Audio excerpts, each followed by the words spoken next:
नमस्कार, आप सभी का स्वागत है आपके अपने इस चैनल ऋषि ज्ञान माला में। तो पिछले वीडियो में हमने स्वर वर्ण का अध्ययन किया था। यदि आपने उस वीडियो को नहीं देखा है तो ज़रूर देखिए, तभी आपको वर्ण पूरी तरह से समझ आ पाएगा। चलिए आज के वीडियो में हम वर्ण के दूसरे भेद व्यंजन का अध्ययन करेंगे। तो सबसे पहले व्यंजन की परिभाषा को समझ लेते हैं। जिन वर्णों को बोलने में स्वर वर्ण की सहायता ली जाती है वे व्यंजन कहलाते हैं। इनकी संख्या कितनी होती है? इनकी संख्या होती है 33।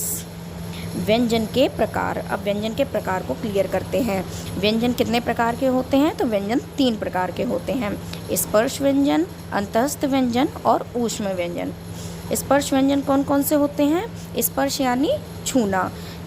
स्पर्श व्यंजन वो व्यंजन होते हैं जिनका उच्चारण करते समय फेफड़ों से निकलने वाली वायु कंठ, तालु, मूर्धा, दांत या ओठों को स्पर्श करती हुई मुख से बाहर निकलती है।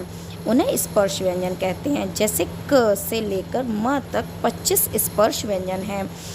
हमारे 5 वर्ग, इन 25 व्यंजनों को 5 वर्गों में विभाजित किया गया है। कौन कौन से वर्ग हैं? का, खा, गा, गा, ङ ये का वर्ग में आते हैं। चा, छा, जा, जा, ञ ये चा वर्ग में आते हैं। टा, ठा, डा, डा, णा ये टा वर्ग में आते हैं।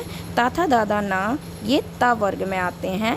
और पा, फा, बा, भा, मा ये पा वर्ग में आते हैं। इस प्रकार 5 वर्ग हैं और 5 वर्गों में इन 25 व्यंजनों को विभाजित किया गया है। अब समझते हैं दूसरा व्यंजन, जिसे कहेंगे अंतःस्थ व्यंजन। इसकी परिभाषा क्या है? अंतःस्थ, अंतः यानी मध्य, बीच, और स्थ यानी स्थित। जो मध्य में स्थित होता है वो अंतःस्थ होता है। अंतःस्थ व्यंजन स्वर और व्यंजन के बीच उच्चारित किए जाते हैं। उच्चारण के समय जीवा मुख के किसी भी भाग को पूरी तरह से स्पर्श नहीं करती है। अंतःस्थ व्यंजन कितने होते हैं? ये 4 होते हैं। कौन कौन से? या, रा, ला और वा। अब देखते हैं इसका तीसरा प्रकार यानी ऊष्म व्यंजन। ऊष्म का अर्थ है गरम। ऊष्म मतलब गरम। इन व्यंजनों के उच्चारण के समय वायु मुख से रगड़ खाकर ऊष्मा पैदा करती है, यानी उच्चारण के समय मुख से गर्म हवा निकलती है। और ये कितने होते हैं? ये भी 4 होते हैं। कौन कौन से? श, श, सा और हा। तो अब श्वास वायु के आधार पर भी व्यंजन के भेद किए गए हैं। तो श्वास वायु के आधार पर व्यंजन के कितने भेद हैं? श्वास वायु के आधार पर भी व्यंजन के 2 भेद हैं। कौन कौन से? अल्प प्राण और महाप्राण। अल्प प्राण कौन से होते हैं? ऐसे व्यंजन जिनको बोलने में कम समय लगता है और बोलते समय मुख से कम वायु निकलती है, ऐसे अल्प प्राण व्यंजन कहलाते हैं। इनकी संख्या कितनी होती है? तो इनकी संख्या होती है 20। कितनी होती है? 20। इनमें क वर्ग, च वर्ग, ट वर्ग, त वर्ग, प वर्ग का पहला, तीसरा, 5वां अक्षर आता है। कौन सा? 5 वर्ग का पहला, तीसरा और 5वां अक्षर आता है, 5 वर्ग का। और 4 अंतःस्थ व्यंजन या, रा, ला, वा आते हैं। किस तरह समझेंगे इसको? 5 वर्ग का पहला, तीसरा, 5वां अक्षर और अंतःस्थ व्यंजन या, रा, ला, वा आते हैं। ठीक है, अब बढ़ते हैं महाप्राण की तरफ। तो महाप्राण व्यंजन कौन से होते हैं? ऐसे व्यंजन जिनको बोलने में अधिक प्रयत्न करना पड़ता है और बोलने में मुख से अधिक वायु निकलती है, ऐसे महाप्राण व्यंजन कहलाते हैं। जिनमें अधिक मेहनत करनी पड़ती है, अधिक प्राण वायु निकलती है, उसे महाप्राण व्यंजन कहते हैं। इनकी संख्या कितनी होती है? तो इनकी संख्या होती है 15। कितनी? 15। इनमें कौन से आते हैं? इनमें क वर्ग, च वर्ग, ट वर्ग, त वर्ग, पा वर्ग का दूसरा, चौथा अक्षर आता है। अल्प प्राण में कौन से आए थे? पहला, तीसरा, 5वां। तो इसमें कौन सा आता है? दूसरा और चौथा। जो उसमें रह गए थे वो उसके अलावा आते हैं महाप्राण में, दूसरा और चौथा अक्षर आता है। और इसके अलावा 4 ऊष्म व्यंजन आते हैं। कौन से? श, श, सा और हा। ठीक है, दूसरा, चौथा वर्ग का दूसरा, चौथा अक्षर और 4 ऊष्म व्यंजन। ठीक है, अब बढ़ते हैं ध्वनि घर्षण के आधार पर व्यंजन के भेद। तो ध्वनि घर्षण के आधार पर भी व्यंजन के 2 भेद किए गए हैं। कौन कौन से? घोष और अघोष। इनको आप बहुत ही ध्यान से पढ़िएगा, क्योंकि अल्प प्राण, महाप्राण, घोष, अघोष इनमें से कहीं ना कहीं से किसी न किसी कंपटीशन में प्रश्न जरूर पूछे जाते हैं। ठीक है, तो इसको आप ध्यान से समझिएगा। घोष व्यंजन कौन से होते हैं? जिन ध्वनियों के उच्चारण में श्वास वायु स्वर तंत्रियों में कंपन करती हुई निकलती है, उन्हें घोष कहते हैं। इनकी संख्या कितनी होती है? इनकी संख्या होती है 31।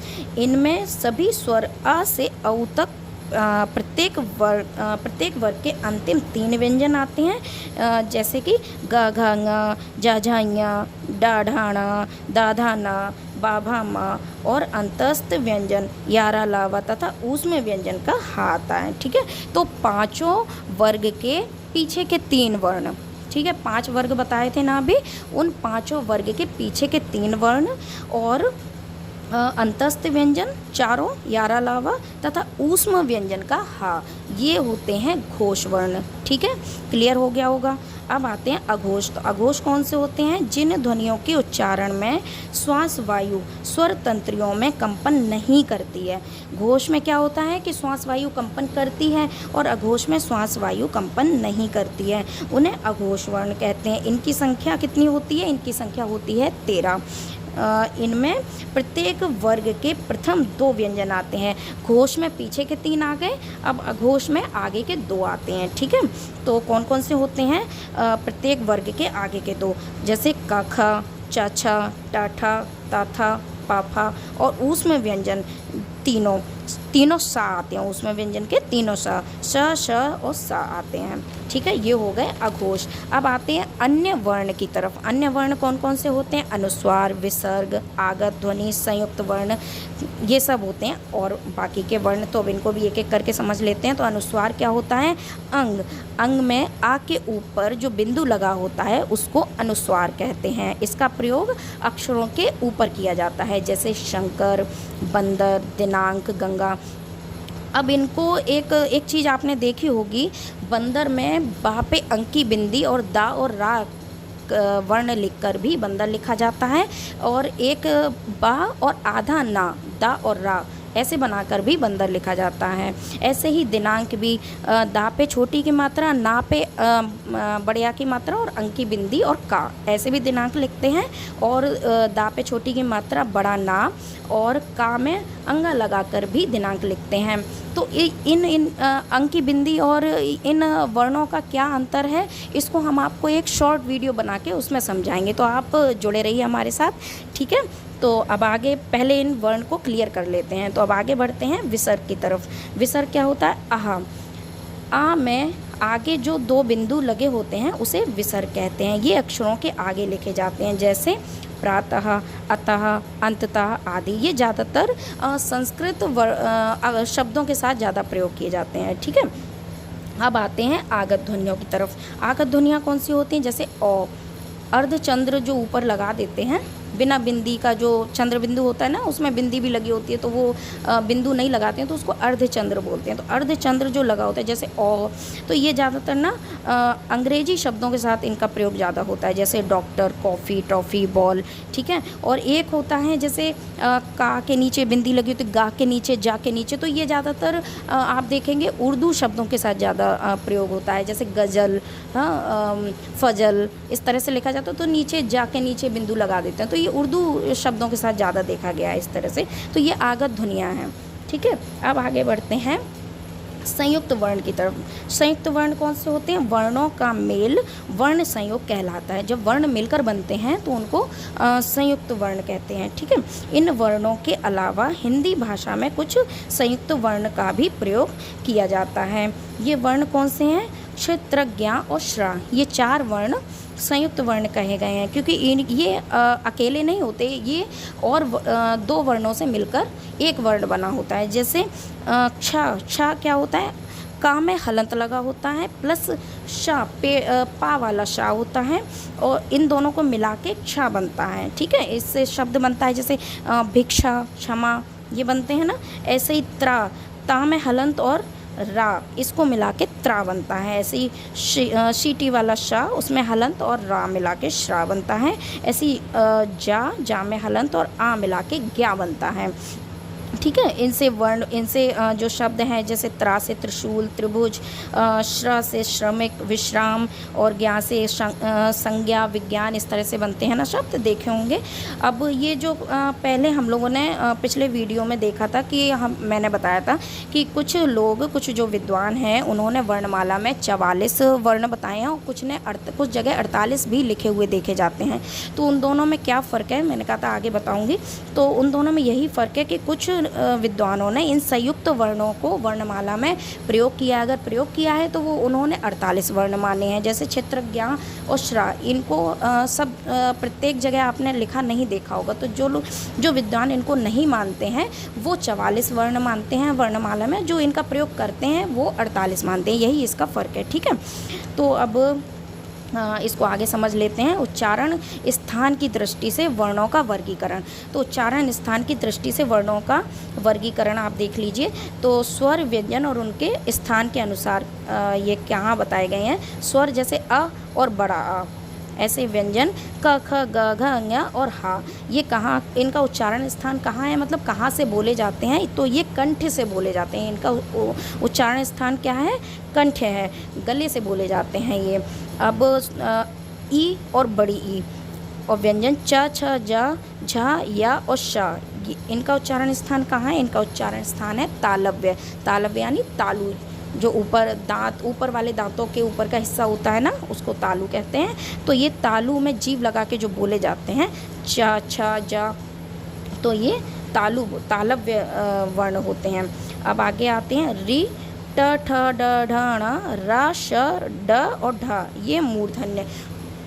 मूर्धन्य स्थान कहाँ होता है, मूर्धा, जो तालु से भी और पीछे का स्थान होता है। ऊपर के दांतों के पीछे तालु होता है, उसके और पीछे जो स्थान होता है उसको मूर्धा कहते हैं।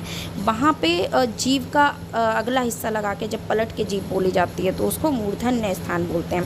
अब दंत से मिला के कौन से वर्ण बोले जाते हैं, तो उसमें स्वर कोई नहीं आते हैं। व्यंजन है ता, था, दा, धा, ना, ला और सा, ये दंत से बोले जाते हैं। दांतों में जीभ लगा के बोलते हैं तो ये इसको दंत बोलेंगे। अब छोटा ऊ, बड़ा ऊ, पा, फा, बा, भा, मा, ये ओष्ठ से बोले जाते हैं, ओठों से बोलते हैं इसको। इनका उच्चारण स्थान है ओष्ठ।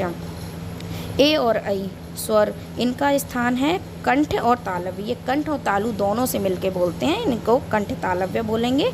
और ओ और औ स्वर, इनका है कंठोष्ठ, कंठ और ओठ, इन कंठोष्ठ स्थान है। और वा व्यंजन, ये दंतोष्ठ हैं, इनका दंत और ओठ मिलाकर बोलते हैं। और अब आते हैं अनुस्वार। अनुस्वार कहाँ से बोलते हैं, इन अनुस्वार का उच्चारण स्थान क्या है, अनुनासिक। अनुनासिक मैंने पहले बताया, अनुनासिक क्या होता है, जो नाक और मुख दोनों से बोले जाते हैं वो अनुनासिक होते हैं। तो अनुनासिक कौन सा व्यंजन होता है, अनुनासिक होता है अंक की बिंदी। अनुस्वार जिसको बोलते हैं वो है, उसका स्थान है अनुनासिक। ठीक है। इसी के साथ हमारा वर्ण का ये अध्याय समाप्त होता है। तो अब थोड़ा सा गृह कार्य कर लेते हैं। नंबर 1, रिक्त स्थान करना है आपको। ठीक है। नंबर 1, व्यंजन कितने प्रकार के होते हैं, यारा, लावा किस प्रकार के व्यंजन होते हैं, श, श, सा और हा, ये किस प्रकार के व्यंजन हैं। श्वास वायु के आधार पर व्यंजन के 2 भेद बताए गए हैं, उनके नाम लिखिए। ध्वनि घर्षण के आधार पर व्यंजन के 2 भेद बताए गए हैं, उनके नाम लिखिए। प्रातः किस चीज़ का उदाहरण है, किस तरह के वर्ण का उदाहरण है, उसका नाम लिखना है। ठीक है। यदि आपको यह वीडियो थोड़ा भी उपयोगी लगा है तो इस चैनल को प्लीज़ सब्सक्राइब ज़रूर करिए। अच्छा लगे तो लाइक भी करिए और ज़्यादा से ज़्यादा लोगों में इसको शेयर करिए। धन्यवाद।